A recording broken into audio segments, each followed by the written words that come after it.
Mga kababayan, dito po tayo sa Five Guys. Yan, unlimited po yung kanilang Five Guys, oh. Five Guys burgers and fries. Unlimited po yung mani. Kuha lang kayo ng mani, mga kababayan. Pag nandito kayo sa Five Guys. Five Guys, unlimited peanut. Unlimited peanut. Tapos, ano meron dito? Yung vending machine nila. Vending machine nila yan. Unlimited. Unlimited yan. Tapos ang daming pwedeng kunin. Mamimili ka. Alam ba, Fanta Zero Sugar. Fanta Zero Sugar?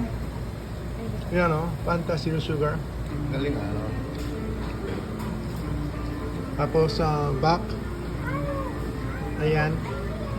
Mamili ka kung anong gusto mo. Ang dami thousands of zero root beer. Ayun. Favorite. Yan. Pilik ko na yan. Tapos, ayun.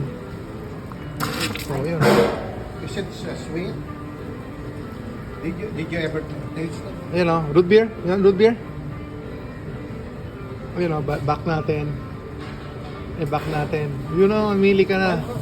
How do you Daming draw sa mind? Sprite Zero. Ayan, daming klase ng Sprite. Cherry, vanilla, strawberry, peach, grape. Ayan.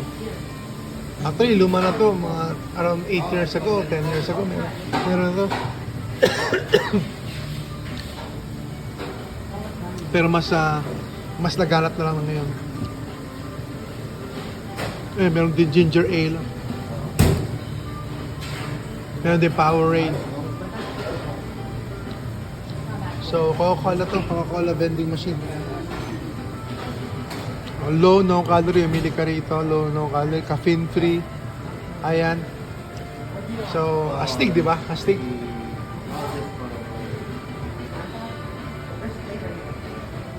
Sana sa Pilipinas magkaroon na ng ganito. Di ba? Unlimited palagi. Pero baka malugi kasi alam niyo na, mga Pilipino.